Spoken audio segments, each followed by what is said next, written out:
आप सभी बच्चों को बहुत बहुत नमस्कार है। आशा करता हूं कि आप लोग स्वस्थ होंगे, मस्त होंगे और अपने लक्ष्य के लिए समर्पित होंगे। हम लोग यहाँ से एक बहुत दिनों से थोड़ा सा चीज़ें व्यवस्थित नहीं हो पा रही थी, तो हम लोग थोड़ा सा जो एमसीक्यू, विशेष रूप से इतिहास से रिलेटेड जो एमसीक्यू हैं वो बहुत इंपॉर्टेंट है। और मैंने कई बार कहा है कि जो मेरी ये क्लासेज हैं विशेष रूप से यूजीसी नेट के विद्यार्थियों के लिए बहुत इंपॉर्टेंट हैं, या जो बच्चे भारत के विभिन्न क्षेत्रों में किसी भी प्रतियोगी परीक्षा में भाग ले रहे हैं, चाहे वो यूजीसी नेट हो, चाहे टीजीटी पीजीटी का हो, चाहे बीपीएससी 4.0 हो, या कोई भी स्टेट पीसीएस हो, उस सब के लिए मेरी क्लास बहुत इंपॉर्टेंट है। तो आप मेरी क्लास के साथ जरूर जुड़ें, चैनल को सब्सक्राइब करें। और इतिहास एमसीक्यू चल रहा था, 15 पार्ट मैंने करा दिए थे, आज 16वें पार्ट के ऊपर हम लोग बात कर रहे हैं। यहाँ पर जो क्वेश्चन आप लोगों को फ्रेम पर दिख रहा होगा, बिल्कुल कहीं ना कहीं स्पष्ट दिख रहा होगा, मेरा आशा करता हूं। और यहाँ से अब हम लोग थोड़ी सी अपनी चीजों को लेकर आगे बढ़ते हैं। क्वेश्चन दे रहा है कि सूची 1 और 2 के साथ सम्मिलित कीजिए। चलिए सर, सूची 1 और 2 को देख लिया जाता है। पहला कहता है कि सूरत विभाजन, यानी कहीं ना कहीं सूरत विभाजन सांप्रदायिक अधिनिर्णय यानी कम्युनल अवार्ड की बात करता है, सर्वदलीय सम्मेलन की बात करता है, पूर्ण स्वराज के संकल्प की बात करता है। तो यहां पर थोड़ा सा ध्यान रखना, अगर हम इस सूरत विभाजन के ऊपर बात करते हैं तो ये सूरत जो कॉन्फ्लिक्ट हो रहा है वो 1907 में हो रहा है, 1907 में। और मैंने कई बार बताया था कि 1907 में जो सूरत विभाजन हुआ उसका कारण क्या था कि नरम दल और गरम दल के बीच में मतभेद है। और मतभेद का कारण क्या है कि जब भारत में स्वदेशी आंदोलन चल रहा है, इस थोड़ा सा चीजों को पढ़िएगा डिटेल में, तब ज्यादा आनंद आता है। तो जो स्वदेशी आंदोलन पार्टीशन और बंगाल के बाद चल रहा था, तो एक तरह से जो गरमपंथी लोग थे, जो एक्सट्रीमिस्ट लोग जो थे, जो उग्रवादी लोग थे, जैसे तिलक जिनके नेता हैं, ये लोग चाह रहे थे कि जो स्वदेशी और बहिष्कार का मूवमेंट है वो बंगाल के साथ साथ भारत के विभिन्न क्षेत्रों में चलना चाहिए। यानी ब्रिटिश सरकार के ऊपर हमें दबाव बनाने का ये साधन बनाना चाहिए, किसको? स्वदेशी और बायकॉट को। लेकिन जो नरमपंथी लोग थे, जैसे गोखले हैं, फिरोज शाह मेहता हैं, पंडित मदन मोहन मालवीय हैं, ये कहते हैं कि नहीं नहीं, स्वदेशी आंदोलन सिर्फ और सिर्फ बंगाल तक सीमित होना चाहिए। इन चीजों को लेकर कोन्ना के 1905 के बाद से ही टकराव शुरू हो गया था। 1906 में विवाद हो गया था, आपको बहुत अच्छी तरह मालूम होना चाहिए। लेकिन दादा भाई नौरोजी अध्यक्षता करते हैं और वहां 4 प्रस्ताव पारित होते हैं। एक स्वराज का प्रस्ताव, दूसरा स्वदेशी का प्रस्ताव, तीसरा बहिष्कार का और चौथा राष्ट्रीय शिक्षा का। ये 4 प्रस्ताव पारित हुए। तो कहीं जब सूरत सेशन चल रहा था, जिसकी अध्यक्षता रास बिहारी घोष कर रहे हैं, कौन कर रहे हैं? रास बिहारी घोष कर रहे हैं। ये थोड़ा सा ध्यान रखिएगा, ये नरमपंथी व्यक्ति हैं, ये लिबरल हैं, ये मॉडरेट हैं। तो इस तरह से यहां पर चारों जो प्रस्ताव 1906 में पारित हुए थे, तिलक चाहते थे कि चारों प्रस्ताव पारित हों, लेकिन नरमपंथी लोगों ने उसको महत्व नहीं दिया, उसको मान्यता नहीं दी, जिसके कारण से नरम दल और गरम दल के बीच में विवाद बहुत गहरा जाता है। मैंने सूरत अधिवेशन पर एक अलग से वीडियो बना रखा है, जो मेरे ही इसी चैनल पर है, आप लोग जरूर देख लीजिएगा। इस सूरत अधिवेशन को एक ब्रिटिश पत्रकार ने भी कहीं ना कहीं कवर किया है, जिसका नाम है H.W. नेविंसन। क्या नाम है? H.W. नेविंसन ने कहीं ना कहीं इसको कवर किया है। तो ये भी क्वेश्चन आपका बन सकता है। तो सूरत विभाजन कब हो रहा है? तो 1907 में हो रहा है, ये बहुत अच्छी तरह आप लोग जानते ही हैं। कम्युनल अवार्ड की बात हो रही है, सांप्रदायिक अधिनिर्णय की बात हो रही है। कम्युनल अवार्ड अपने आप में एक बहुत इंपॉर्टेंट घटना है। और कम्युनल अवार्ड कुल के कब हो रहा है? तो 16 अगस्त 1932 को हो रहा है, 16 अगस्त 1932 को। अब ये 16 अगस्त 1932 को, अगर इसको थोड़ा सा हम लोग अब समझने का प्रयास करें, देखिए एक एक क्वेश्चन के बारे में आपको डिटेल मालूम होना चाहिए। जब सेकेंड राउंड टेबल कॉन्फ्रेंस में लंदन में गांधी जी पहुंचे हुए हैं, तो वहां अंबेडकर और जिन्ना का जो सेपरेट इलेक्शन का रवैया था, उससे गांधी दुखी हो गए। ब्रिटेन का प्रधानमंत्री रैमजे मैकडोनाल्ड उस सेकेंड राउंड टेबल कॉन्फ्रेंस को देख रहा है कि गांधी और अंबेडकर के बीच में तगड़ा मतभेद है, और उसको वो कैश करना चाहता है डिवाइड एंड रूल के तहत। 1909 के पार्लियामेंटो सुधारों में आपने मुसलमानों को सांप्रदायिक आधार पर पृथक निर्वाचन दे ही रखा है। 1919 में आपने सिखों को भी दे दिया, एंग्लो इंडियंस को भी दे दिया, ईसाइयों को भी दे दिया, यूरोपियंस को भी दे दिया। अब बचे थे दलित, और जो दलित समाज था वो हिंदू समाज का एक बहुत बड़ा तबका था। जिसके नेता कुल मिला के अंबेडकर थे। ये बात हम लोग बहुत अच्छी तरह जानते हैं। तो अब इस प्रकार से ब्रिटेन के प्रधानमंत्री रैमजे मैकडोनाल्ड को यह लगा कि क्यों नहीं दलितों को भी अल्पसंख्यक का दर्जा दे दिया जाए और उनको हिंदू समाज से अलग करके उनको अलग से रिप्रेजेंटेशन दे दिया जाए, प्रतिनिधि। यानी कहीं ना कहीं बहुत बड़ी चाल डिवाइड एंड रूल के तहत हो रही है कि ये जो दलित समाज है, जिसके नेता अंबेडकर हैं, और दलित अंबेडकर ये मांग कर रहे थे कि हमें हिंदुओं से सेपरेट अलग करके सेपरेट इलेक्शन दे दिया जाना चाहिए। तो इस प्रकार से ब्रिटेन के प्रधानमंत्री रैमजे मैकडोनाल्ड ने इसका फायदा उठाया, क्योंकि उसको मालूम है कि दलित समाज अगर निकल जाएगा तो स्वाभाविक रूप से हिंदू समाज में कुछ नहीं बचेगा। आज भी मैं इस बात को कहता रहता हूं, विशेष रूप से सवर्ण समाज के जो लोग हैं उनको दलित और पिछड़ों को अपने गले लगाना चाहिए। गले लगाइए, वो भी आपके भाई हैं, वो भी हिंदू समाज के अंग है। क्योंकि अगर हिंदू समाज का हित चाहते, और ये मैं नहीं कह रहा हूं, ये गांधी भी कह रहे हैं, ये गांधी भी कह रहे हैं कि आपका कर्तव्य बहुत बड़ा हो जाता है कि विशेष रूप से जो सवर्ण समाज के लोग हैं वो जातिगत जो डिस्क्रिमिनेशन समाज में हो रहा है या किया जा रहा है उसको खत्म करें। अगर इस हिंदू समाज को बचाना है तब, नहीं तो हिंदू समाज नष्ट हो जाएगा। ये मैं भी कह रहा हूं और ये बात गांधी भी कह रहे हैं अपनी हरिजन यात्रा के दौरान। अब आप लोगों को तय करना है, क्योंकि आप सोचें कि 10% लोग इस हिंदू समाज के रक्षक बन जाएंगे तो नहीं बन पाएंगे, ठीक है ना। तो यहां पर भी वही बात है कि एक तरह से दलित समाज को हिंदू समाज से अलग मानकर उनको अल्पसंख्यक का दर्जा दे दिया गया और उनको सेपरेट इलेक्शन की व्यवस्था करना के ब्रिटेन के प्रधानमंत्री रैमजे मैकडोनाल्ड ने कर दिया। तो 16 अगस्त 1932 को जो कम्युनल अवार्ड हो रहा है, इसमें दलित समाज को अल्पसंख्यक का दर्जा देते हुए इनको हिंदू समाज से अलग मान लिया गया और मुसलमानों की तरह ही इनको भी 71 सीट जो है रिजर्व कर दी गई। कहीं प्रश्न आ जाए कि कम्युनल अवार्ड में दलित समाज के लिए कितनी सीटें रिजर्व की गई थी, तो 71 सीटें सेपरेट इलेक्शन के तहत रिजर्व की गई थी। किसने दिया था ये कम्युनल अवार्ड? तो मैंने अभी कहा रैमजे मैकडोनाल्ड ने दिया था। रैमजे मैकडोनाल्ड दे रहा है, ये भी मैं कह रहा हूं रैमजे मैकडोनाल्ड ने दिया था। गांधी इस समय कुल मिला के कहां पर है जब ये अवार्ड आ चुका है? दलितों को हिंदू समाज से अलग कर दिया गया, उनको 71 सीटें अलग से लड़ाई जाएंगी। तो अब यहां पर क्या होता है, जो गांधी जो है इस समय कहां पर है? गांधी पूना के यरवदा जेल में है। पूना के यरवदा जेल में बंद है और यरवदा जेल को ध्यान रखना, गांधी ने मंदिर की संज्ञा दिया है। देखिए बाबू, एक एक क्वेश्चन से दूसरा क्वेश्चन बन जाता है।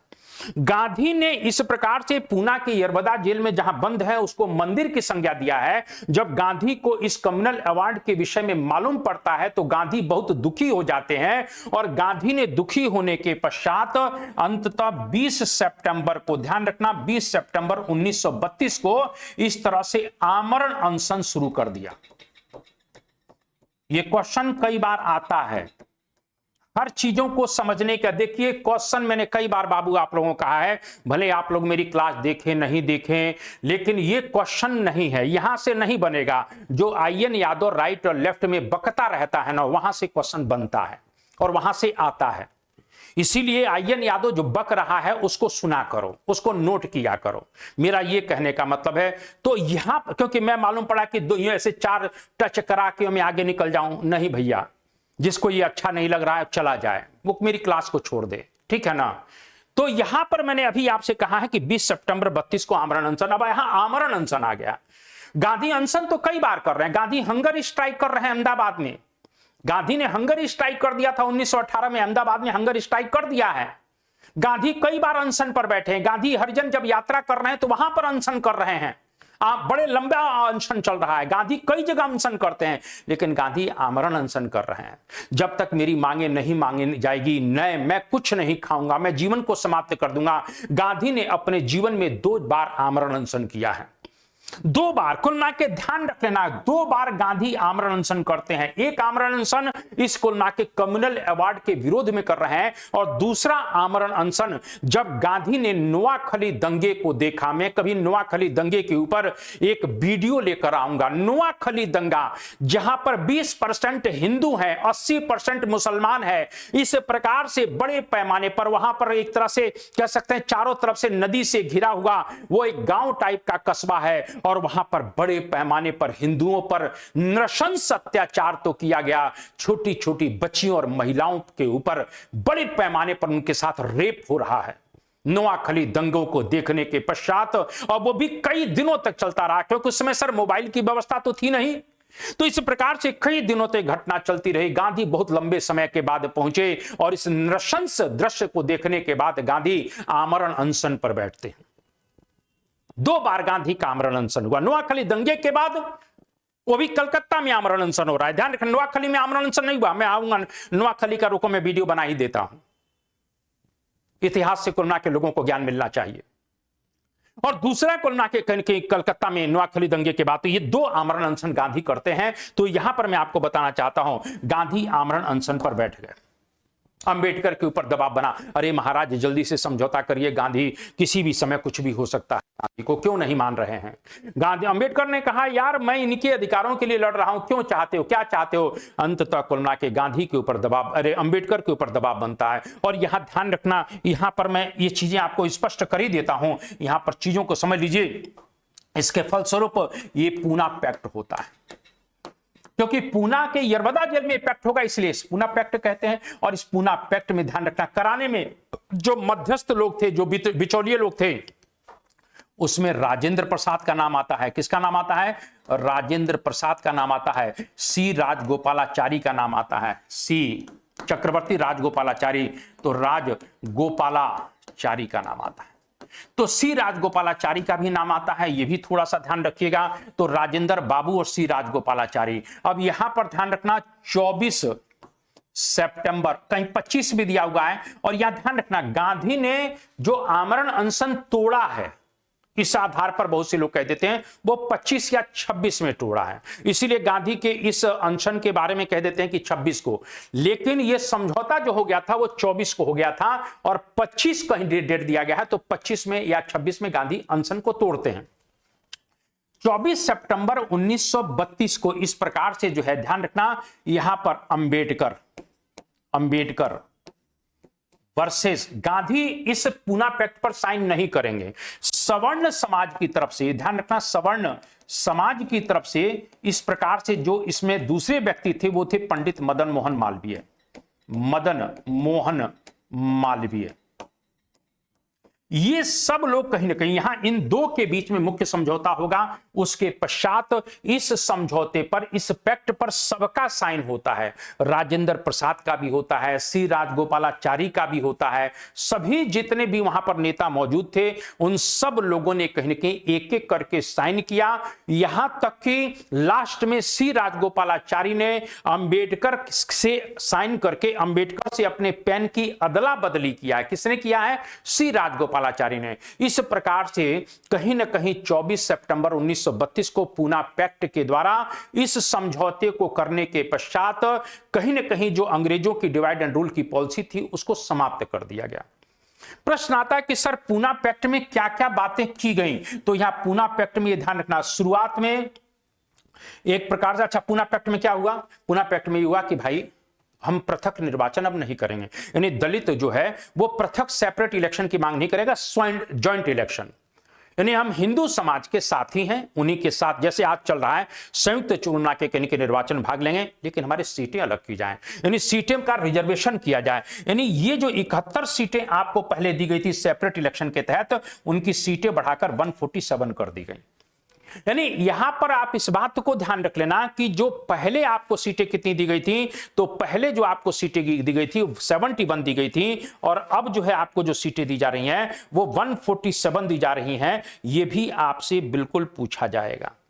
इसी प्रकार से ये प्रांतों की बात हो रही है। प्रांतों में केंद्र में क्या किया जाए, 18% सीटें रिजर्व कर देंगे। 18% का मतलब उस समय केंद्र में 101 सीटें थी, तो कहीं 18 ही आ जाता है, तो 18 सीटें, 18% में 18 सीटें। इसी प्रकार से प्रशासनिक व्यवस्था में, यानी एडमिनिस्ट्रेशन में दलित समाज को कुल मिला के महत्व दिया जाएगा।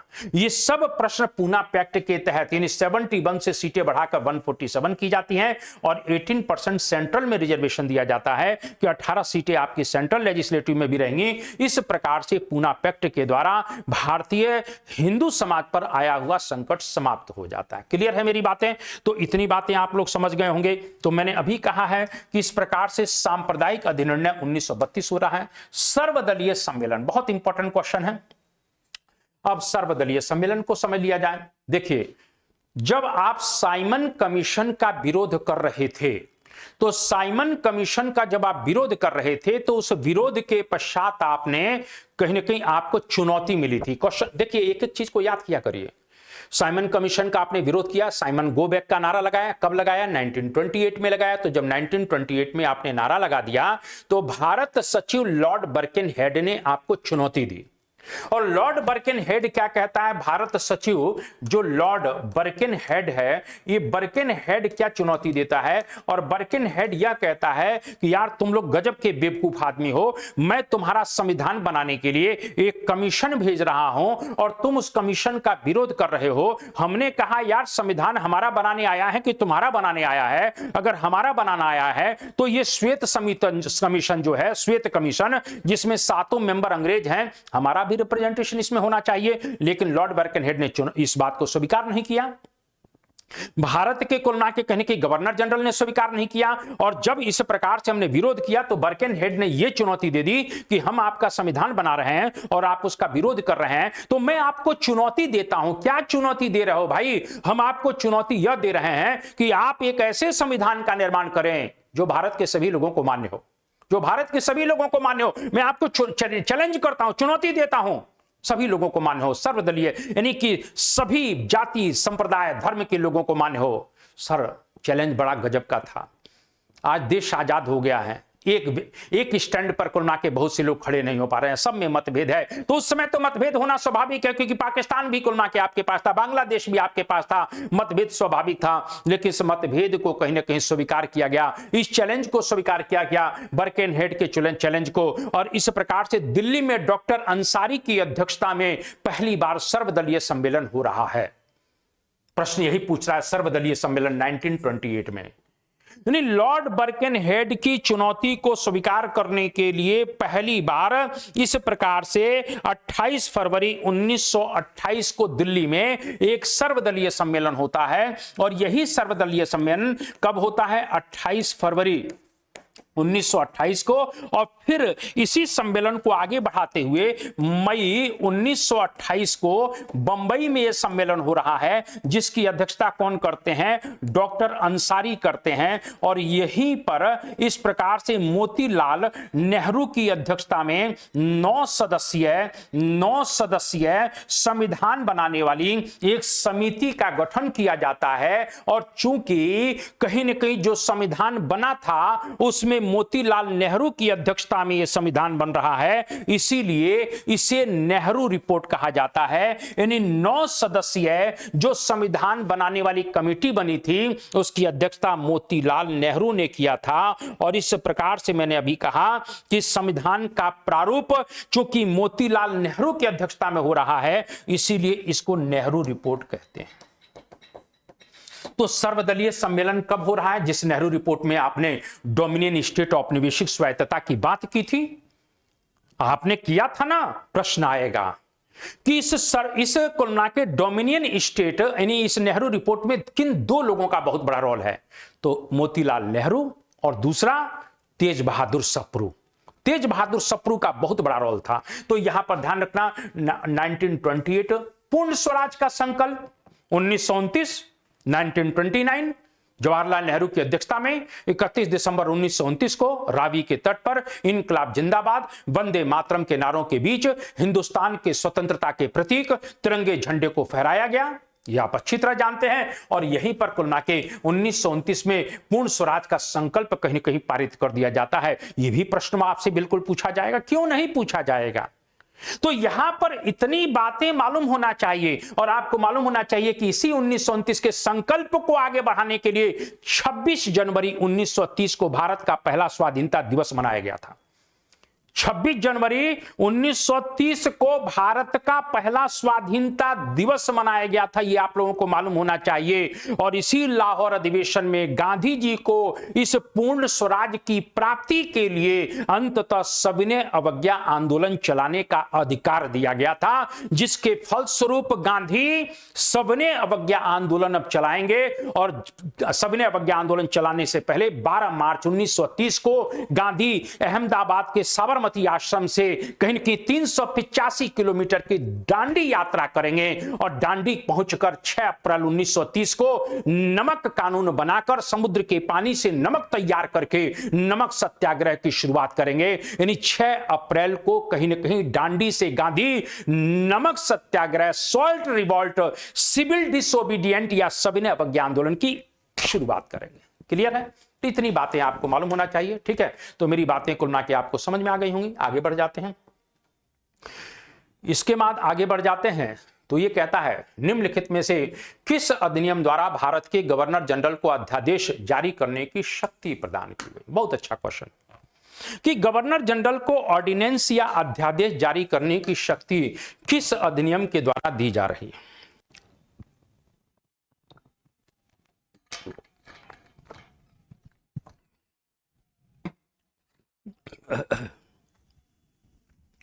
देखिए, एक एक चीज जैसे ही आप लोग पूरी तरह से समझेंगे ना, तो आपको ऑटोमेटिक सब चीजें समझ में आना शुरू हो जाएगी। ठीक है,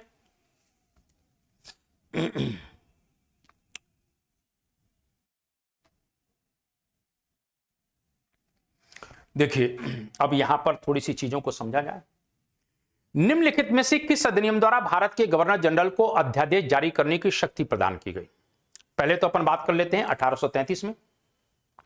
और 1833 के चार्टर एक्ट में जो मुख्य बात है, पहला कि कंपनी के शासन को 20 वर्षों के लिए और बढ़ा दिया गया। ठीक है ना, यानी इस प्रकार से इस एक्ट के द्वारा 20 वर्षों के लिए कहीं ना कहीं कंपनी के शासन को बढ़ा दिया जाता है, यह ध्यान रखना।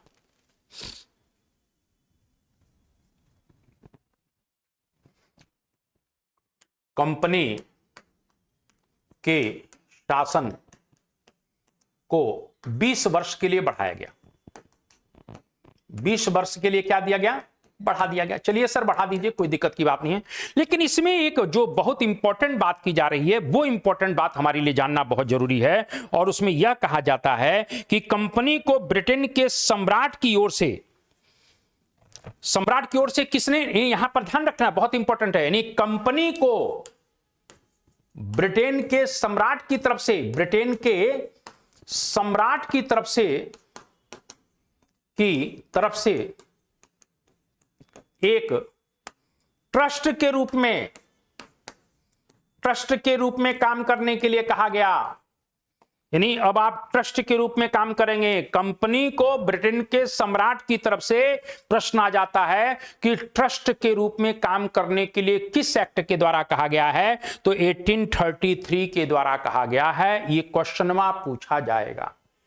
कंपनी का व्यापारिक एकाधिकार 1813 के चार्टर एक्ट से समाप्त है, लेकिन उस समय चाय और चीन के व्यापार की मोनोपोली थी। लेकिन अब 33 के एक्ट के द्वारा, पहली बात समझ आ गई, 33 के एक्ट के द्वारा अगर दूसरी बात को कर लेते हैं तो अब यहां पर क्या कह दिया जाता है? यानी कंपनी का पूर्णतः व्यापारिक एकाधिकार समाप्त। प्रश्न आता है पूर्णतः व्यापारिक एकाधिकार समाप्त। पूर्णतः का मतलब है अब चाय प्लस चीन ये भी व्यापारिक एकाधिकार समाप्त कर दिया गया। तो फिर प्रश्न क्या बनेगा? प्रश्न ये बनेगा, कंपनी पहली बार शुद्ध राजनीतिक संस्था कब बन गई? अब व्यापारिक एकाधिकार खत्म बाबू, बहुत रुपया पैसा कमा लिया, मजे कर लिए हैं, ठीक है ना, अब राजनीतिक काम करिए। यानी शुद्ध राजनीतिक संस्था, शुद्ध राजनीतिक संस्था बन गई है, ये ध्यान रख लेना। 33 में फिर क्या आ जाता है? ये शुद्ध राजनीतिक संस्था बन गई। ये भी प्रश्न में आपसे बिल्कुल महाराज पूछा जाएगा, इस बात को थोड़ा सा ध्यान रखना।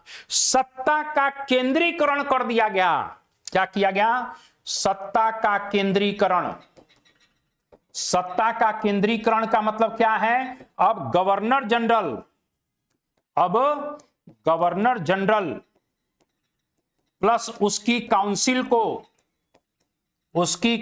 को संपूर्ण ब्रिटिश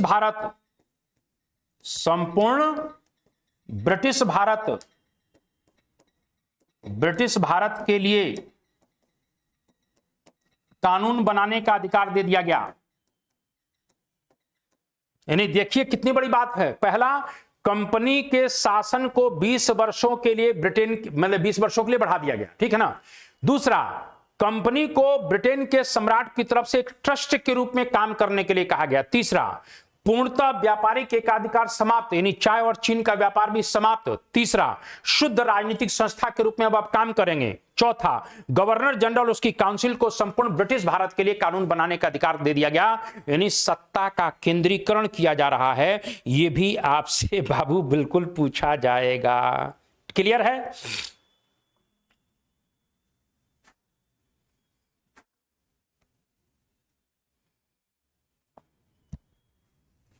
ठीक है, आगे बढ़े। देखिए इसी 33 पर थोड़ी सी और बात कर लेते हैं। 33 पर थोड़ी और बात कर लेता हूं, थोड़ी सी 33 पर और बात कर लूं तो और सब चीजें, फिर 61 पे बात कर लें, 92 सब पे बात कर लेंगे। चलिए अच्छी बात है।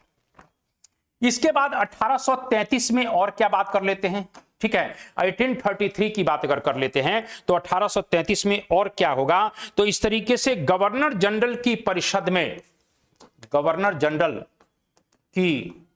परिषद में एक चौथा सदस्य विधि सदस्य बनाया गया, विधि सदस्य नियुक्त। यानी इसको पूर्ण दर्जा नहीं दिया गया, काउंसिल का पूर्ण दर्जा नहीं दिया गया है, यह ध्यान रख लेना। पूर्ण दर्जा कब मिलेगा भाई? चौथा सदस्य जो है, जो 33 में बन रहा है, इसको पूर्ण दर्जा अभी 53 में मिलेगा, अभी नहीं मिलेगा। लेकिन चौथा सदस्य एक प्रकार से काउंसिल का एक मेंबर बन रहा है। यह विधि विशेषज्ञ है। कौन सा है? यह विधि विशेषज्ञ है। और यह व्यक्ति कौन है? मैकाले को यह विशेषाधिकार था कि काउंसिल के सभी बैठकों में यह भाग ले सकता था। यह इसी के पास अधिकार है और किसी के पास नहीं है। आगे कंटिन्यू, जब पूर्ण दर्जा दे दिया जाता है तो सभी बैठकों में भाग लेंगे, लेकिन अभी पूर्ण दर्जा नहीं था। लेकिन मैकाले को यह विशेषाधिकार था कि वो काउंसिल के सभी बैठकों में भाग ले सकता था। इस बात को ध्यान रख लेना। इसी के नेतृत्व में, मैकाले के नेतृत्व में ही 1834 में पहला विधि आयोग भी बन रहा है।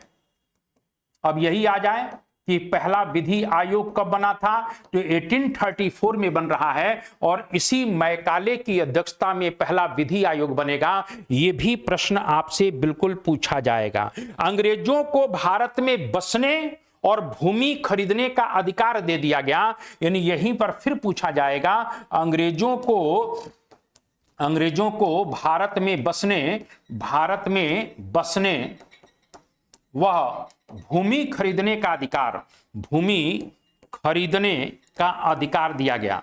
तो यह भी आपसे पूछा जा सकता है कि भूमि खरीदने, यानी अंग्रेजों को भारत में बसने का अधिकार कब दिया गया है, उनको यहां पर भूमि खरीदने का, प्रॉपर्टी खरीदने का अधिकार कब दिया गया है, तो यह भी आपसे पूछा जाएगा। क्लियर है?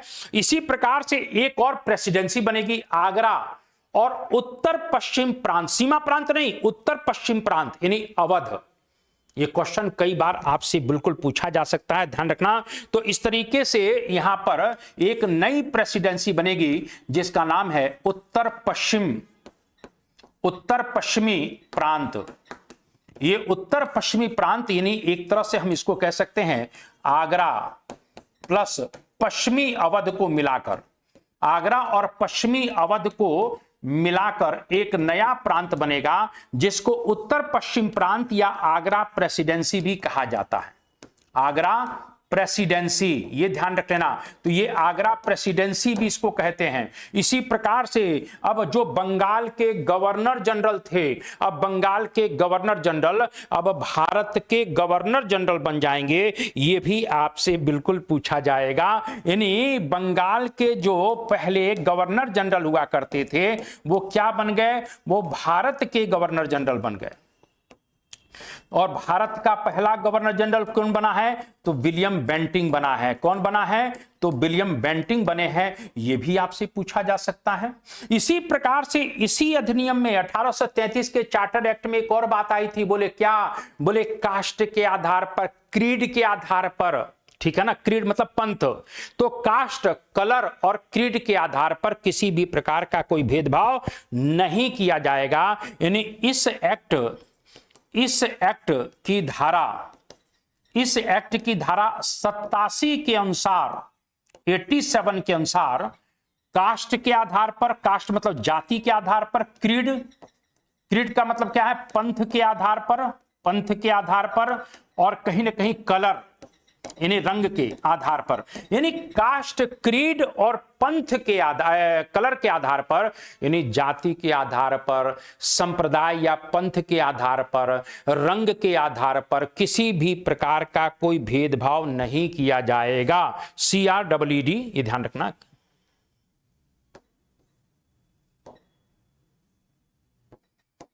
पंथ, ठीक है ना, के आधार पर भेदभाव नहीं किया जाएगा। इसी एक्ट में यह भी कहा गया कि कहीं ना कहीं ब्रिटिश सरकार चाहती है कि भारत में दास प्रथा को भी समाप्त किया जाए। यानी कहीं ना कहीं इस 33 के एक्ट में ही दास प्रथा को समाप्त करने की बात कही गई थी कि दास प्रथा को भी समाप्त कर दिया जाए। यह भी पूछा जाएगा। हालांकि ब्रिटिश सरकार ने वहां से तो फरमान दे दिया कि दास प्रथा को समाप्त करिए, लेकिन कहीं ना कहीं 10 वर्ष लग गए और 1833 में लॉर्ड एलनबरो के समय में, किसके समय में? एलनबरो के समय में इस प्रकार से दास प्रथा को समाप्त किया जाता है। यह भी प्रश्न आपसे बिल्कुल पूछा जाएगा। तो यहां पर देखिए 1833 के चार्टर एक्ट में हम लोगों ने इतनी बातें पढ़ा है और ये आप लोगों को बिल्कुल मालूम भी होना चाहिए, ठीक है ना। और आगे बढ़ जाते हैं। देखिए इस तरह के क्वेश्चन के बारे में मैं इसलिए थोड़ा सा आपसे डिटेल में बात कर ले रहा हूं क्योंकि ये सब क्वेश्चन आपसे बराबर पूछे जाते हैं। इसीलिए मैं इन चीजों को कहीं ना कहीं आप लोगों से डिस्कस कर ले रहा हूं कि भाई इस तरह के क्वेश्चन बार बार पूछे जाते हैं तो कोई दिक्कत नहीं आनी चाहिए, ठीक है ना। देखिए यहां पर फिर समझ लिया जाए, 33 की बात हम लोगों ने किया। अब कुल ना के कहीं ना कहीं एक तरह से देखा जाए तो ये 61 की बात कर रहा है।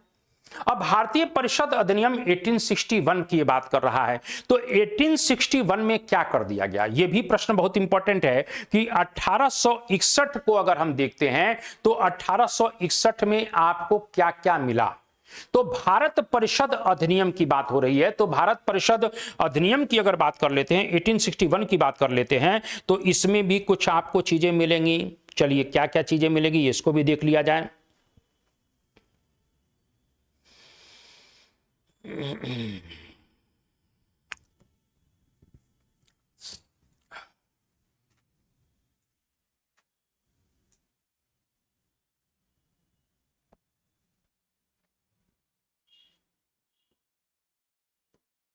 भारत परिषद अधिनियम क्या कह रहा है? किस अधिनियम? भारत के गवर्नर जनरल को अध्यादेश। तो ये आंसर तो इसमें यही है, आंसर तो इसमें यही है। लेकिन ध्यान रखना यहां पर एक बात कर लेते हैं अपन लोग कि गवर्नर जनरल की काउंसिल में 5वां सदस्य शामिल किया गया। गवर्नर जनरल की काउंसिल में कौन शामिल किया जा रहा है? तो गवर्नर जनरल की काउंसिल में 5वां सदस्य शामिल किया जाता है। यह भी आपसे बिल्कुल पूछा जाएगा, ठीक है। इसके बाद कहीं ना कहीं यहां पर क्या होता है? तो भारतीय परिषद अधिनियम में यह क्वेश्चन पूछा जा सकता है कि विभागीय प्रणाली यानी गवर्नर जनरल, अब ये जो 5 मेंबर है काउंसिल के, इन 5 मेंबर को कुल मिला के कहीं देखिए ना, विभागीय प्रणाली, पोर्टफोलियो, प्रधानमंत्री के जितने भी मंत्री हैं, किसी को वित्त दिया गया है, किसी को रक्षा दिया गया है, किसी को कुछ दिया गया है। तो पोर्टफोलियो सिस्टम यानी कुल मिला के पोर्टफोलियो सिस्टम की शुरुआत, पोर्टफोलियो सिस्टम की शुरुआत हो रही है, ठीक है। अब यहां जो मुख्य बात मुझे 1861 में बताने का प्रयास करना है वो मैं आपको बताना चाहता हूं, क्योंकि भारतीयों को पहली बार शासन में भागीदारी दी जा रही है। आप कहेंगे सर इस बात को हमें समझ में बिल्कुल भी नहीं आ रहा है कि भारतीयों को पहली बार शासन में किस प्रकार से भागीदारी दी जाएगी। देखिए यहां पर 1861 की बात अगर करते हैं जो बहुत इंपॉर्टेंट है, तो यहां पर क्या होता है कि अब गवर्नर जनरल की काउंसिल में अभी तक कितने मेंबर थे? तो गवर्नर जनरल की काउंसिल में कुल मिला के पहले कितने थे? 4 मेंबर थे, ये तो आप जानते हैं, 4 हो गए थे। अब इसमें 1853 में एक व्यवस्था की गई थी कि 6 अतिरिक्त सदस्य और जोड़े जाएंगे।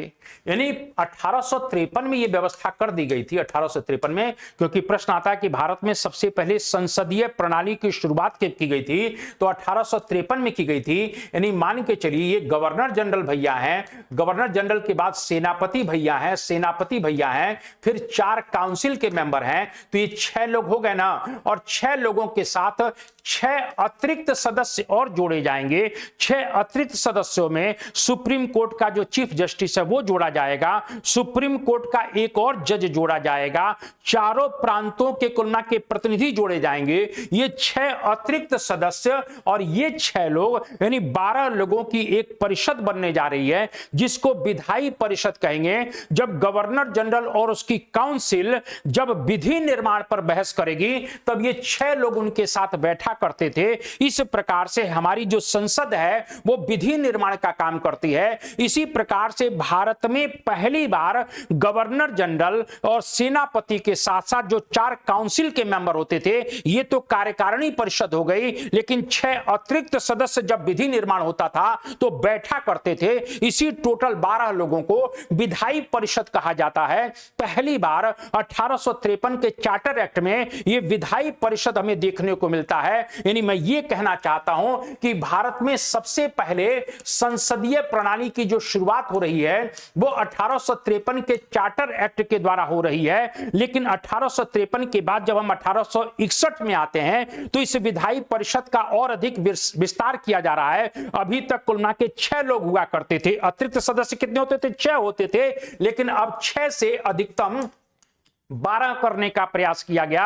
यानी कुल मिला के गवर्नर जनरल उसकी काउंसिल तो अलग है, लेकिन अब 6 जो अतिरिक्त जोड़े जाते थे, जैसा 6 अतिरिक्त मैंने क्या कहा कि चारों प्रांतों के एक-एक प्रतिनिधि विधायी परिषद जब बैठेगी तब शामिल होंगे, सुप्रीम कोर्ट का चीफ जस्टिस बैठेगा, एक और जज बैठेगा। लेकिन अब उस 6 की संख्या को 61 में कितना बढ़ा दिया गया? 12 कर दिया गया। यानी अब 12 लोग उन 6 लोगों के साथ, कौन से 6 लोग? गवर्नर जनरल उसकी परिषद के साथ जब बैठेंगे तो ये संख्या 12 की जगह 18 हो जाएगी।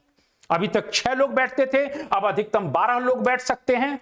ये 12 लोगों की नियुक्ति कौन करेगा? तो वायसराय कुल मिला के नॉमिनेट कर रहा है, अभी मनोनीत हो रहे हैं, निर्वाचन नहीं हो रहा है। जिस संसदीय प्रणाली की शुरुआत 1853 में हो रही थी उसका धीरे धीरे स्वरूप बढ़ रहा है और 1861 में ये कहीं ना कहीं इसकी सदस्य संख्या अब 12 यानी अतिरिक्त सदस्य हो गए हैं। और जब अतिरिक्त सदस्य 12 हो गए हैं तब क्या होगा सर?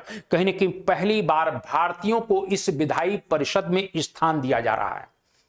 यानी पहली बार प्रश्न आएगा कि भारतीयों को कानून निर्माण में, भाई कानून निर्माण का काम कर रही है यानी विधायी परिषद, भारतीयों को कानून निर्माण में पहली बार भागीदारी कब दी जा रही है? तो 1861 के चार्टर एक्ट के दी जा रही है। यह भी प्रश्न आपसे बिल्कुल पूछा जाएगा, थोड़ा सा ध्यान रखना। क्लियर है? तो ये चीजें आप लोगों को बिल्कुल मालूम होना चाहिए। तो मैंने अभी कहा कि भारतीयों को, ये चीजें मैं इसलिए बता रहा हूं कि समझ में आ जाए, भारतीयों को विधान निर्माण में या विधायी परिषद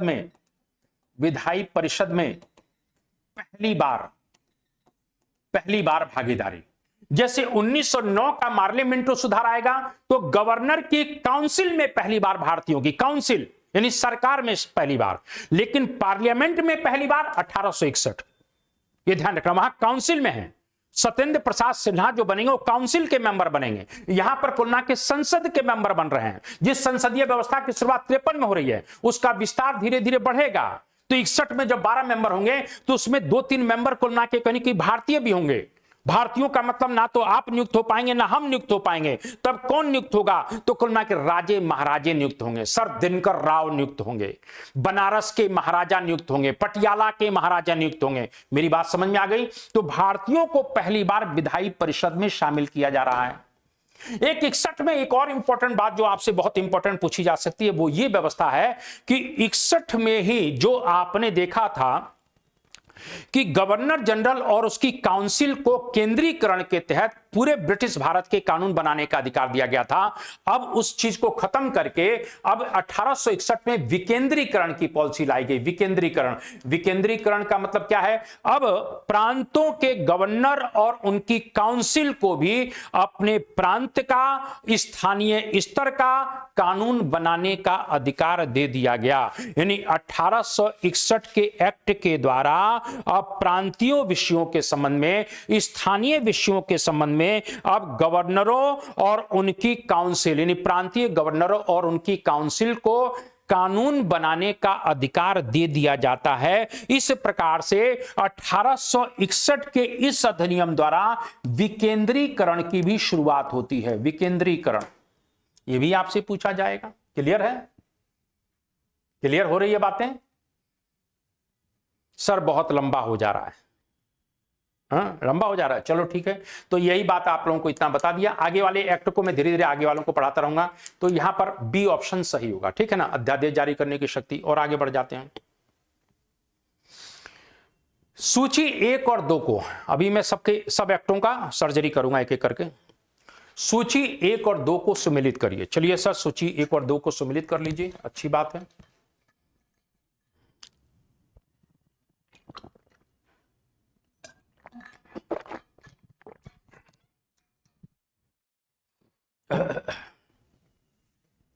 अगस्त घोषणा 20 अगस्त 1917। 1917 कौन करेगा? Lord Montagu. 1916 में जब होम रूल आंदोलन शुरू हुआ, तो 1916 में जैसे ही होम रूल आंदोलन शुरू होता है, इस होम रूल आंदोलन के पश्चात तिलक और एनी बेसेंट के नेतृत्व में इसका लक्ष्य क्या था कि संवैधानिक मार्ग पर चलते हुए भारत के लिए स्वशासन की प्राप्ति, ये लक्ष्य हमने रख रखा था। तो जब हमने ये लक्ष्य रख रखा था, इस बात को थोड़ा सा ध्यान रखिएगा, तो इस लक्ष्य के पश्चात भारत सचिव मॉन्टेग्यू ने घोषणा कर दी थी कि हम शीघ्र ही भारत में कहीं न कहीं एक शासन की व्यवस्था स्थापित करेंगे, उत्तरदायी शासन। यानी अगस्त घोषणा में भारत में उत्तरदायी शासन की बात की जा रही है, शीघ्र ही उत्तरदायी शासन की स्थापना। और इसी घोषणा के आधार पर 1919 के मॉन्टेग्यू चेम्सफोर्ड सुधारों की बात की जा रही है। मॉन्टेग्यू चेम्सफोर्ड सुधारों की बात की गई, ठीक है। अब आ जाते हैं अगस्त प्रस्ताव की बात कर लेते हैं। तो अगस्त प्रस्ताव, ये ध्यान रखना, ये यहां पर आ जाते हैं। और ये लॉर्ड लिथगो जो गवर्नर जनरल है, ये 8 अगस्त 1940 को प्रस्ताव देगा। कब दे रहा है? 8 अगस्त 1940 को। क्यों दे रहा है भाई? वो ये कह रहा है कि भाई भारत के लोग सेकंड वर्ल्ड वॉर में हमारा साथ दें, भारत के लोगों को सेकंड वर्ल्ड वॉर में हमें सहयोग करना चाहिए। क्योंकि भाई एक बात बताइए, हमने 8 प्रांतों में 1937 के इलेक्शन जब हुए तो हमने 8 प्रांतों में सरकार बनाई, 11 प्रांत थे, 8 में कांग्रेस की सरकार बनी। लेकिन जब 3 सितंबर 1939 को जब सेकंड वर्ल्ड वॉर छिड़ जाता है, 2 या 3 मुझे डेट ध्यान नहीं रहती है, तो जब ये युद्ध छिड़ जाता है तो आपने भारत को जर्मनी के खिलाफ इस युद्ध में शामिल कर लिया। किसने? लिथगो ने, गवर्नर जनरल ने। तो भारत के तुलना के प्रांतीय सरकारों ने प्रश्न किया, या कांग्रेस ने प्रश्न किया कि भाई आप हमें युद्ध में शामिल क्यों कर रहे हैं? युद्ध के उद्देश्य क्या है? आपने हमसे बिना विचार विमर्श के हमको कोरोना के युद्ध में घसीट दिया, हमारी जर्मनी से क्या दुश्मनी है? तब भारत के लोगों को मनाने के लिए 8 अगस्त 1940 को लिथगो अगस्त ऑफर लेकर आता है, अगस्त प्रस्ताव। और वो कहता है भैया आपको क्या चाहिए? डोमिनियन स्टेट चाहिए ना। जवाहरलाल नेहरू ने कहा तुम्हारी ऐसी की तैसी मारे, हम अपने बाप से लड़ गए थे। 1928 में जब नेहरू रिपोर्ट आई तो हमने अपने बाप की ऐसी की तैसी कर दिया और ऑल इंडिया इंडिपेंडेंस लीग की स्थापना हमने करके भारत की स्वतंत्रता की बात कर दी थी। यार 1929 में लाहौर अधिवेशन में हम पूर्ण स्वराज का संकल्प ले चुके हैं और तुम साले कुलना के कनिके में डोमिनियन स्टेट का लमचू चुसा रहे हो। तुम्हारी ऐसी की तैसी, तुम्हारी बात को नहीं मानेंगे। और इसीलिए अगस्त प्रस्ताव को जवाहरलाल नेहरू ने क्या कह दिया था कि ये दरवाजे में जंग लगी कील के समान है। अगस्त ऑफर को क्या कह दिया था? अगस्त ऑफर को कह दिया था कि ये दरवाजे में दरवाजे में जंग लगी कील के समान है, जंग लगी कील है, ये दरवाजे में जंग लगी कील है, इस बात को थोड़ा सा ध्यान रखना।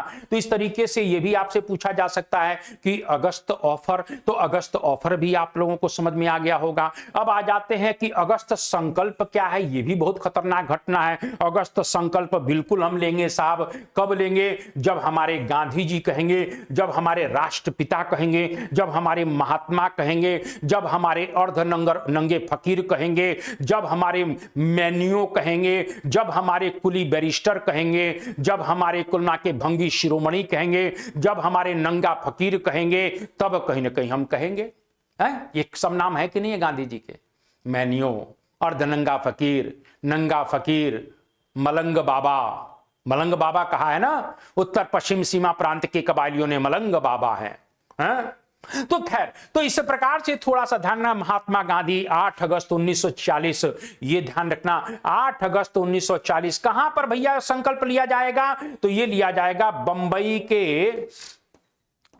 के ग्वालिया टैंक मैदान में, ग्वालिया टैंक मैदान में, बंबई के ग्वालिया टैंक मैदान में यह संकल्प लिया जा रहा है। और यहीं पर गांधी जी ने भारत छोड़ो आंदोलन, क्विट इंडिया मूवमेंट के तहत एक नारा दे दिया था। और वो नारा क्या था? या तो डू या डाई, यानी करो या मरो का नारा देकर संकल्प ले लिया था कि हम या तो देश को आजाद ही करा लेंगे या आजादी के प्रयास में अपने प्रणमा को त्याग देंगे, जान दे देंगे।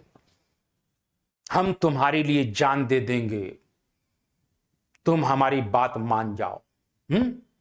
अक्सर होता है ना, प्रेम हो जाता है किसी से, देखो यार तुम कुलना के बहुत जो है, कुलना के तुमसे हम प्रेम करते हैं, देखो जी तुम हमसे प्रेम करती हो कि नहीं करती हो, तुम हमारे अकॉर्डिंग कहा करो जो भी कुछ कहना है, नहीं तो हम तुम्हारे गम में अपनी जान दे देंगे, तुम्हारी ऐसी की तैसी, मारे साले तुमको जान देना हो तो आ जाना, हम ग्वालियर के किले से पटक देंगे, कहीं ना कहीं तुम्हारे बचने की गुंजाइश किसी भी स्तर से नहीं होगी। तुझ में रब दिखता है यारा, मैं क्या करूं? तो दिखने दो ना, दिक्कत क्या आ रही है? ये तो अच्छी बात है कि उसमें तुम्हारा रब दिख रहा है, साले तुम रोज दर्शन कर रहे हो उसके बहाने से रब का, तो दिखने दो ना, परेशान क्या है हो रहे हो? तुझ में रब दिखता है यारा, मैं क्या करूं? तू पसंद है किसी और की, तुझे चाहता कोई और है। हाँ, इसमें थोड़ा दर्द होता है यार, कि तू पसंद है किसी और की, तुझे चाहता कोई और है। बड़ा जो है दुनिया में अजीबोगरीब मामला चल रहा है महाराज। खैर, हम लोग यहां पर थोड़ा सा पसंद को देख लें, यहां पर थोड़ा सा ध्यान रखना, ये रुग्वे साला ऐसा है, क्या किया जाए यार।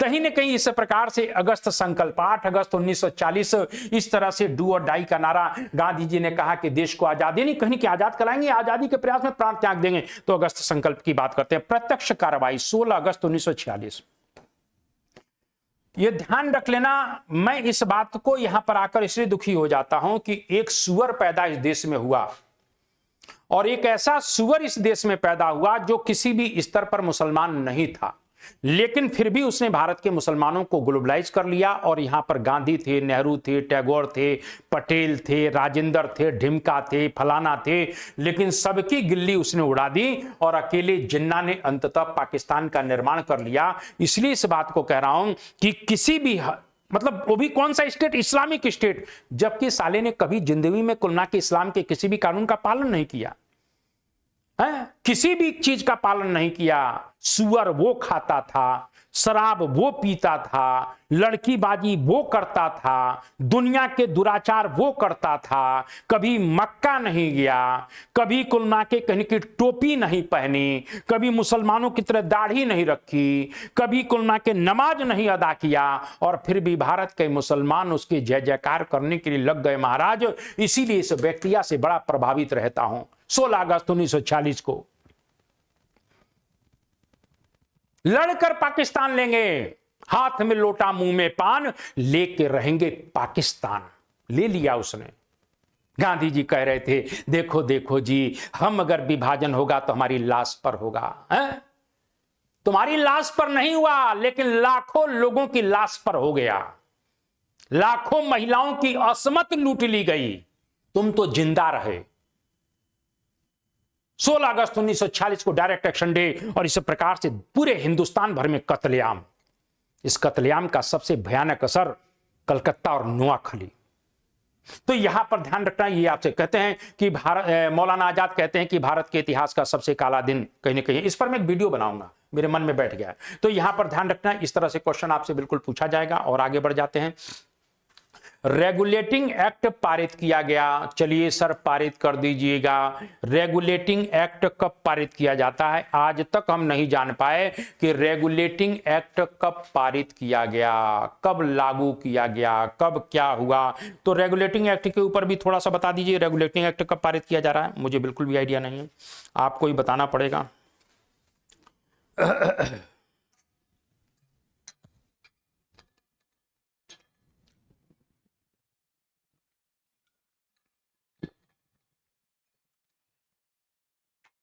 मेरे पुराने वीडियो आप लोग जरूर देखा करें, मेरे पुराने वीडियो आप लोग जरूर देखा करें, ठीक है ना। देखिए, ईस्ट इंडिया कंपनी को एक प्रकार से मोनोपोली वहां के ब्रिटेन के सम्राट ने और वहां की संसद ने दिया था कि जाइए भाई भारत से व्यापार करिए, कुछ कमाइए खाइए, हमें भी दीजिए, ऐसा बात हुआ था। लेकिन 1765 में जब आपको बंगाल की दीवानी मिल गई, आपको तो व्यापार करने के लिए दिया गया था, राज्य स्थापित करने को नहीं दिया गया था। लेकिन जब दीवानी मिल गई और आपने लूट खसोट बड़े पैमाने पर मचा दिया, तो ब्रिटिश सरकार ने कहा कि भाई जो हमारा और आपका एग्रीमेंट पैसे का है उसको बढ़ाइए, क्योंकि अब तो आप राजा बन रहे हैं, आप तो ज्यादा लूट रहे हैं। लेकिन राजा को खाजा निकल गया। क्या खाजा निकल गया? जो 4% देना था, जो कमाई होती थी उसका 4%, 10% ये लोग सरकार को देते थे, वो भी अब नहीं दे पा रहे हैं, वो भी नहीं दे रहे हैं। जो सरकार को मूल चीज देना था वो भी नहीं दे पा रहे हैं। उल्टा कुल मिला के ये जो कंपनी है ईस्ट इंडिया कंपनी, ये क्या कर रही है? कर्ज मांग रही है ब्रिटिश सरकार से। तो ब्रिटिश सरकार को लगा यार इसको डूब जाएगी तो कुछ पैसे आने की उम्मीद है, वो भी खत्म हो जाएगा। तो इस तरह से ब्रिटिश संसद ने 14 लाख पाउंड का कर्ज दिया। 14 लाख पाउंड का कर्ज दे रही है। 14 लाख पाउंड का कितने पर? 4% ब्याज पर। ब्याज कितना लगा दिया? 4%। लेकिन आपको ईस्ट इंडिया कंपनी को 14 लाख पाउंड का कुल मिला के ब्रिटिश पार्लियामेंट ने दे तो दिया, लेकिन अब आपके ऊपर रेगुलेट किया जाएगा। रेगुलेट का मंत्र नियमन या नियंत्रण भी कह सकते हैं। और यहीं से एक ईस्ट इंडिया कंपनी पर नियंत्रण करने के लिए एक एक्ट आता है जिसे रेगुलेटिंग एक्ट कहते हैं। प्रश्न पहला सीधा सीधा बनेगा, वही लोग गलत करते हैं। यानी पहली बार ब्रिटिश संसद का नियंत्रण, ब्रिटिश संसद का नियंत्रण। तो पहली बार ब्रिटिश संसद का नियंत्रण 1773 के रेगुलेटिंग एक्ट से हो रहा है, ठीक है ना।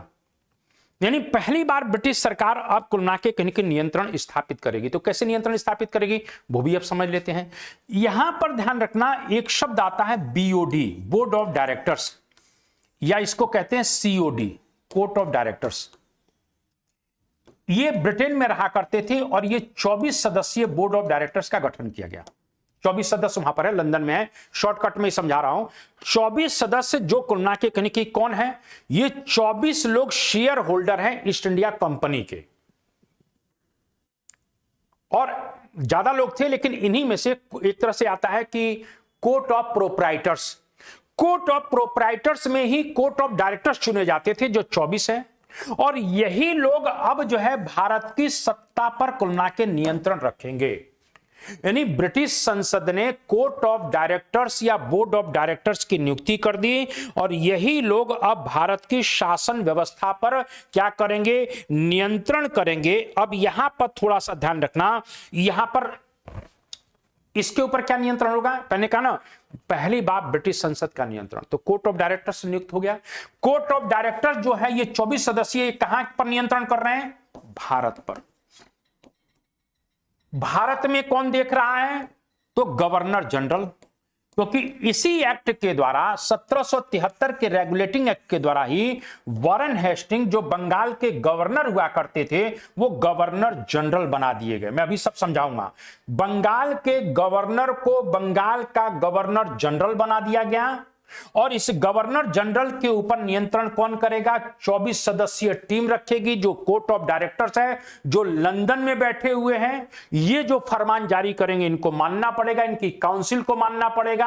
अब कहोगे कि ब्रिटिश संसद कैसे नियंत्रण करेगी, यानी इसको अगर थोड़ा सा हम यहां पर समझ लें बढ़िया तरीके से, तो यह ध्यान रखना, ये ब्रिटिश संसद है। ये कौन है? ब्रिटिश संसद है। और ये ब्रिटिश संसद सबसे ऊपर है, सम्राट कुल मिला के कहीं कि आप मान सकते हैं। और ये है बोर्ड ऑफ डायरेक्टर्स, जो लंदन में ये भी रहते हैं। कौन रहते हैं लंदन में? जो 24 हैं। और यहां ध्यान रखना, बोर्ड ऑफ डायरेक्टर्स किसके ऊपर नियंत्रण कर रहे हैं? तो board of director governor general के ऊपर नियुक्त कर रहे हैं, नियंत्रण कर रहे हैं, यानी ये कंट्रोल कर रहे हैं इसके ऊपर। ये गवर्नर जनरल की कुल मिला के कहीं कि कितने मेंबर हुआ करते थे? तो यहां पर एक और चीज समझ लिया जाएगा, गवर्नर जनरल की काउंसिल हुआ करती थी। ये 4 लोग काउंसिल में हैं, यानी गवर्नर जनरल सुप्रीमो है अपनी काउंसिल। ये भारत की बात कर रहे हैं, इसमें कुल मिला के कहीं कि एक प्रकार से फिलिप फ्रांसिस की बात कर सकते हैं। फिलिप फ्रांसिस, ये सब नियुक्ति हो रही है। फिलिप फ्रांसिस हो रही है, क्लेवरिंग हो रहे हैं, क्लेवरिंग की नियुक्ति हो रही है। इसी प्रकार से मॉनसन की नियुक्ति हो रही है, मॉनसन। और चौथे हैं बोरवेल, ये बोरवेल। यानी एक प्रकार से समझिए कि पूरे भारत में जो ब्रिटिश नियंत्रण है, ब्रिटिश जो क्षेत्र हैं, उनके पूरे नियंत्रण को ये काउंसिल और गवर्नर जनरल करेंगे। तो ये तो कुल मिला के ब्रिटिश भारत को नियंत्रण कर रहे हैं। और इनको नियंत्रण कौन कर रहा है? तो बोर्ड ऑफ डायरेक्टर्स कर रहा है। और बोर्ड ऑफ डायरेक्टर्स को नियंत्रण कौन कर रहा है? तो ब्रिटिश संसद कर रही है। तो आप कहोगे सर ब्रिटिश संसद कैसे कर रही है? जब ये यहां की रिपोर्ट, यानी व्यापारिक और राजनीतिक रिपोर्ट जो भी बनाएंगे ये लोग, ये रिपोर्ट बोर्ड ऑफ डायरेक्टर्स को दिखाते थे। और बोर्ड ऑफ डायरेक्टर ब्रिटिश संसद के टेबल पर रखता था संसदीय नियंत्रण। यानी यहां की जो रिपोर्ट है, जैसे मान लीजिए गवर्नर जनरल की कोई जो राजनीतिक और सैनिक जो रिपोर्ट भारत की है, वो गवर्नर जनरल अपनी काउंसिल की मदद से कहां पहुंचाएगा? यहां पहुंचाएगा।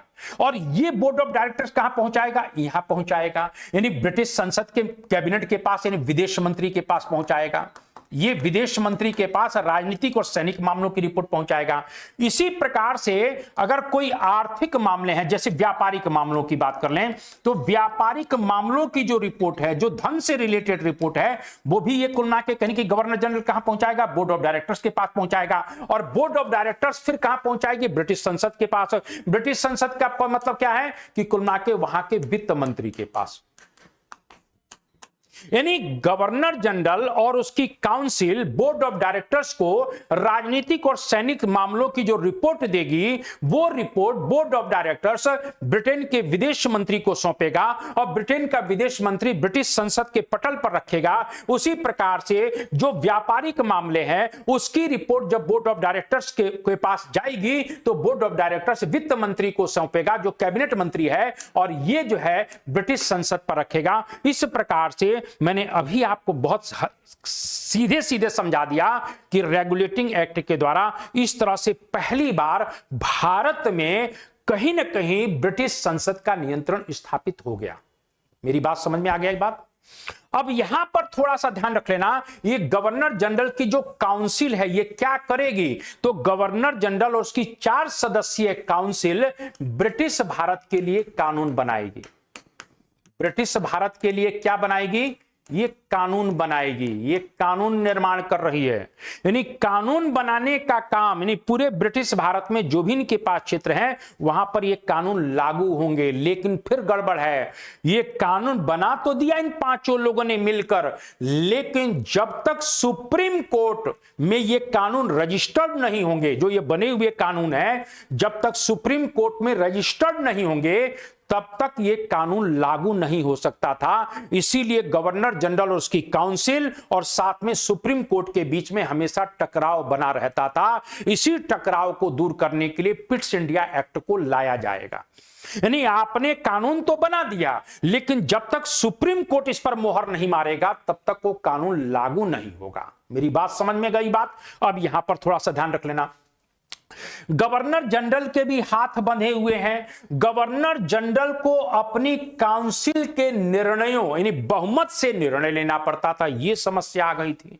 यानी गवर्नर जनरल को अपनी काउंसिल के बहुमत का सम्मान करना पड़ता था। ये जो 4 लोग हैं, अगर मान लीजिए ये तीनों लोग हमेशा एक तरफ रहेंगे तो गवर्नर जनरल अपनी बात को नहीं मनवा पाएगा। ये विवाद हमेशा चला। यानी गवर्नर जनरल, उसकी काउंसिल जो थी, इनमें आपस में भी मतभेद थे, क्योंकि ये तीनों लंदन से आए थे। फिलिप फ्रांसिस, क्लेवरिंग और मॉनसन, ये तीनों लंदन से आए हुए थे।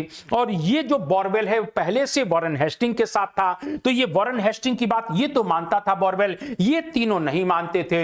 इसीलिए गवर्नर जनरल और उसकी काउंसिल के बीच में भी हमेशा टकराव बना रहता था, क्योंकि जो भी निर्णय होगा बहुमत से होगा। चूंकि 3 लोग एक तरफ हो जाते थे, इसीलिए गवर्नर जनरल हमेशा परेशानी में रहता था। यह भी ध्यान रखिएगा। क्लियर हो रही बातें? तो ये सब चीजें आपसे पूछी जाएंगी। अब और आगे बढ़ जाते हैं। यहां से थोड़ा सा एक चीज और थोड़ा सा इसी में समझ जा देता हूं कि इसी, अब देखिए एक चीज और समझिए, बहुत अच्छी बात है। अभी तक 1773 के रेगुलेटिंग एक्ट से क्या था कि ये कलकत्ता प्रेसिडेंसी है, ये कलकत्ता प्रेसिडेंसी है, ये मद्रास प्रेसिडेंसी है, और ये कुल मिला के मुंबई यानी बंबई प्रेसिडेंसी है। तो यहां पर भी गवर्नर रहा करते थे, यहां पर भी गवर्नर रहा करते थे, और यहां पर भी गवर्नर रहा करते थे। तीनों जगह गवर्नर हुआ करते थे। तो फिर समस्या पैदा हो जाती थी कि सुप्रीमो को है तो कोई सुप्रीमो नहीं, ये भी गवर्नर, ये भी गवर्नर, ये गवर्नर। लेकिन पहली बार सत्ता का केंद्रीकरण किया जाता है। यानी 1773 के रेगुलेटिंग एक्ट के द्वारा सत्ता का केंद्रीकरण किया गया। यानी केंद्रीकरण का मतलब ये गवर्नर अब गवर्नर जनरल हो जाता है, और गवर्नर जनरल कुछ मामलों को छोड़कर बाकी युद्ध का अगर इनको निर्णय लेना है, कोई संधि निर्णय लेना है, कोई ऐसा काम करना है, तो वो गवर्नर जनरल के अधीनस्थ आ गए। यानी गवर्नर जनरल अब इन लोगों का बॉस बन गया। यानी पहली बार 1773 के रेगुलेटिंग एक्ट के द्वारा कलकत्ता के गवर्नर यानी वॉरेन हेस्टिंग्स को गवर्नर जनरल बनाकर इन दोनों के ऊपर सुपरमेसी बना दिया गया, बॉस बना दिया गया। इस तरह से सत्ता का केंद्रीकरण कहीं ना कहीं 1773 के रेगुलेटिंग एक्ट में हो रहा है। यह भी बात क्लियर हो गई। और आगे बढ़ जाते हैं। इसी एक्ट के द्वारा सुप्रीम कोर्ट की स्थापना भी की जा रही है। तो सुप्रीम कोर्ट की जब स्थापना की गई तो इसका पहला सीजीआई जो है, chief justice of India, supreme court कह सकते हैं, वो एलिजा इम्पे था। एलिजा इम्पे था, ये भी ध्यान रखिएगा। लेकिन इसमें और भी जज थे। तो वो जज कौन कौन से थे? तो चैम्बरलिन थे, इसी प्रकार से हाइड थे, चैम्बरलिन थे, हाइड थे। इस तरीके से कहीं ना कहीं सुप्रीम कोर्ट में अगर जब जाते हैं, ध्यान रखिएगा, सुप्रीम कोर्ट भी 1774 में बनेगा, और बंगाल के जो गवर्नर जनरल हैं वो भी 1774 में ही बनेंगे। इस बात को, सदर दीवानी सदर निजामत तो अलग चीज है, वो तो अलग चीज, ठीक है ना। तो यहां पर मैंने अभी कहा कि सुप्रीम कोर्ट बन रहा है, और इसका कार्य क्षेत्र क्या है?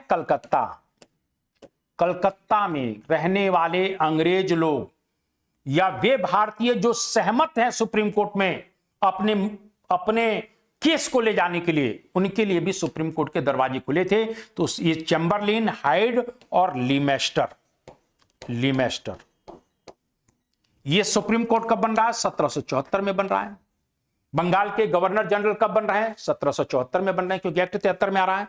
तो यहां पर सुप्रीम कोर्ट का काम क्या है? सुप्रीम कोर्ट एक तो न्याय कर रहा है कलकत्ता में रहने वाले लोगों के लिए। दूसरा काम क्या है कि वो गवर्नर जनरल, उसकी काउंसिल जो कानून बनाती थी उसको रजिस्टर्ड करता था, तभी वो कुल मिला के लागू हो पाता था। और साथ में सुप्रीम कोर्ट के पास एक और अधिकार है, यदि कंपनी के कर्मचारी, कंपनी के अधिकारी कोई भ्रष्टाचार करते हैं, कोई गड़बड़ी करते हैं, तो उनकी शिकायत भी सुप्रीम कोर्ट सुनता था और अंततः उनको पनिशमेंट करता था। तो मेरा कहने का मतलब है कि 1773 का जो रेगुलेटिंग एक्ट है वो अपने आप में अद्भुत है, अपने आप में महत्वपूर्ण है, और इस एक्ट के द्वारा बहुत सी चीजों को दूर करने का प्रयास किया गया, और इसके जो दोष थे उसको 1784 के पिट्स इंडिया एक्ट में कहीं ना कहीं खत्म किया जाएगा। क्लियर है? और आगे बढ़ जाते हैं। ये क्या कहता है? भारत के गवर्नर जनरल को किस एक्ट के द्वारा अपनी समिति के निर्णय को अस्वीकार करने का अधिकार दिया गया? बहुत अच्छा क्वेश्चन। भारत के देखिए 1773 के रेगुलेटिंग एक्ट में क्या प्रॉब्लम आ गई थी? 1773 के रेगुलेटिंग एक्ट में यह प्रॉब्लम आ गई थी कि गवर्नर जनरल को विवश हो गया था, उसे अपनी काउंसिल के निर्णयों को मानने के लिए बाध्य होना पड़ा। 1784 का जो पिट्स इंडिया एक्ट आएगा, थोड़ा ध्यान रखिएगा, ब्रिटेन के प्रधानमंत्री पिट हैं, और 1784 के पिट्स इंडिया एक्ट में थोड़ा सा गवर्नर जनरल को यह राहत दी गई, क्योंकि अब काउंसिल, जो गवर्नर जनरल है, अब इसकी काउंसिल में 3 ही मेंबर रह गए थे, 3 मेंबर, क्योंकि जो चौथा मेंबर था वो मर गया था, मॉनसन, तो 3 ही मेंबर रह गए थे। तो गवर्नर जनरल अब किसी को भी अपने पक्ष में कर लेता। मान लीजिए कि इसने बोरवेल को अपने पक्ष में कर लिया तो 2-2 की बराबरी हो गई, और जब 2-2 की बराबरी हो गई तो गवर्नर जनरल को एक अतिरिक्त मत देने का अधिकार था। इस आधार पर वो अपनी बात को निकाल ले जाता था। जब बराबरी की बात रहेगी ना तो कुलना को निर्णायक मत भी देता था। तो इस तरह से यहां पर कुछ राहत दी गई, नहीं कि 3 मेंबर हो गए तो गवर्नर जनरल को कोई दिक्कत नहीं हुई। लेकिन अब यहां पर एक कुलना के एक और बॉडी आ रही है, वो थोड़ा सा ध्यान रख लेना कि अगर हम देखें तो ब्रिटेन की ब्रिटिश कैबिनेट अब डायरेक्ट इन्वॉल्व हो रही है भारत की सत्ता से। ब्रिटेन के प्रधानमंत्री पिट ने पिट्स इंडिया एक्ट के द्वारा नई बॉडी जो बनाई है उसको हम कह सकते हैं द्वैध शासन, यानी पिट्स इंडिया एक्ट के द्वारा ड्वेल गवर्नमेंट का कंसेप्ट लाया जा रहा है। यानी यहां कंपनी के ईआईसी के राजनीतिक प्लस सैनिक मामलों पर नजर किसकी होगी? तो राजनीतिक और सैनिक मामलों पर जो नजर होगी वो बीओसी की होगी, बोर्ड ऑफ कंट्रोल की होगी। इस बोर्ड ऑफ कंट्रोल में 2 ब्रिटिश कैबिनेट के मेंबर होंगे, 2 कैबिनेट मेंबर होंगे। ध्यान रखना, मैंने अभी पहले बताया था, एक विदेश मंत्री होगा और एक कौन सा होगा? अर्थ मंत्री होगा, यानी वित्त मंत्री होगा, और 4 जो थे वो प्रिवी काउंसिल के मेंबर हुआ करते थे। प्रिवी काउंसिल के मेंबर का मतलब है एक तरह से सम्राट के चमचे। प्रिवी काउंसिल का मतलब है सम्राट के चमचे। तो ये 6 लोगों की बीओसी बनाई जा रही है, जिसमें 2 ब्रिटिश कैबिनेट के मेंबर हैं और 4 प्रिवी काउंसिल के 6 लोगों की बोर्ड ऑफ कंट्रोल। अब कंपनी कि जो भी राजनीतिक और सैनिक मामले हैं उसकी रिपोर्ट किसके पास जाएगी? बीओसी के पास जाएगी। और जो कहीं ना कहीं ध्यान रखना, व्यापारिक मामले हैं, जो भी व्यापारिक मामले हैं या वाणिज्यिक मामले हैं, यानी कॉमर्शियल या ट्रेड या कोरोना के इकोनॉमिकल जो भी मालूम है, वो किसके पास जाएगी? वो बीओडी के पास जाएगी। बीओडी बोर्ड ऑफ डायरेक्टर्स के पास जाएगी। जो 24 है ना, ये बोर्ड ऑफ डायरेक्टर्स के पास जाएगी। यानी भारत के राजनीतिक और सैनिक मामलों की रिपोर्ट बीओसी देखेगा और व्यापारिक मामलों की रिपोर्ट बीओडी देखेगा। इस तरह से पहली बार कहीं ना कहीं पिट्स इंडिया एक्ट के द्वारा द्वैध शासन की स्थापना की जा रही है। यह भी प्रश्न आपसे बिल्कुल पूछा जाएगा। क्लियर है मेरे बच्चे?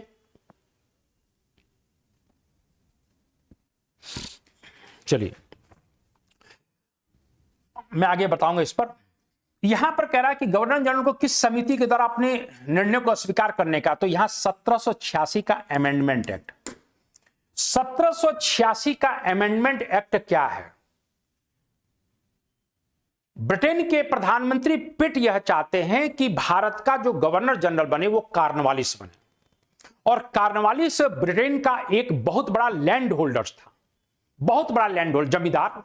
तो वो कह रहा है कि देख भाई, मैं पिट इसीलिए जाऊंगा, प्रधानमंत्री से दोस्ती उसकी थी, उसने कहा देख भाई पिट, मैं तभी जाऊंगा जब मुझे सभी विशेषाधिकार आप दे दोगे, मैं काउंसिल के निर्णयों की बात को मानने के लिए मजबूर नहीं रहूंगा। यानी इलेक्ट्रॉनिक भारत के गवर्नर की सेक्टर अपनी समिति के निर्णय को अस्वीकार करने का अधिकार दिया गया। तो यह ध्यान रखना, पहली बार 1786 के अमेंडमेंट एक्ट में कार्नवालिस को यह विशेषाधिकार दिया गया था कि आप विशेष परिस्थितियों में अपने काउंसिल के निर्णयों के खिलाफ भी निर्णय ले सकते थे। यानी अब काउंसिल के निर्णयों को मानने के लिए आप बाध्य नहीं रहेंगे। क्लियर हो गई बात? दूसरी बात, इसी अमेंडमेंट एक्ट में गवर्नर जनरल को सेनापति का अधिकार भी दिया गया था। यानी कार्नवालिस कह रहा है कि मुझे सेनापति के अधिकार भी चाहिए। अभी तक सेनापति अलग होता था, यानी कार्नवालिस को लाने के लिए ब्रिटेन के प्रधानमंत्री को यह अमेंडमेंट बिल लाना पड़ता है जिसमें वो अपने काउंसिल के निर्णयों को नहीं मानेंगे और साथ में सेनापति का अधिकार भी उनको दिया जाएगा। इस आधार पर 1786 का जो अमेंडमेंट एक्ट है ये अपने आप में बहुत इंपॉर्टेंट है। तो यहीं तक मैं अपनी क्लास को कहीं ना कहीं आपको रोकूंगा। मेरी क्लासेस इस तरह से अब चलती रहेंगी। थोड़ा सा आप लोग चैनल के साथ जुड़ा करें, शेयर किया करें, लाइक किया करें। और क्वेश्चन तो कम है लेकिन बहुत चीजें बताई गई हैं। और मैं चाह रहा हूं कि जो कह सकते हैं कि जो क्या कह सकते हैं जो एक्ट वगैरह हैं इसके ऊपर मैं एक क्लास डिटेल में आप लोगों को लेकर आऊं तो उससे एक्ट बहुत सी चीजें क्लियर हो जाएगा। अभी क्या है कि यहां बच जाता हूं तो मैं वो चीज़ों बता नहीं पाता हूं। तो मैं चाह रहा हूं कि एक्ट के ऊपर ही एक क्लास हो सकता है मैं कल ही लेकर आऊं कि किस में क्या हुआ, किस में क्या हुआ, किस में क्या हुआ। तो वो चीज़ें आप लोगों को, हालांकि आज भी बहुत सी चीज़ें मैंने आपको बता दिया है। तो आप लोग मेरी क्लास के साथ जुड़ा करें। आप सभी लोगों को नमस्कार। चैनल को प्रयास करें सब्सक्राइब कर दें क्योंकि क्लास तो अच्छी रहती है नो डाउट। तो इस तरीके से आप सभी लोगों को नमस्कार।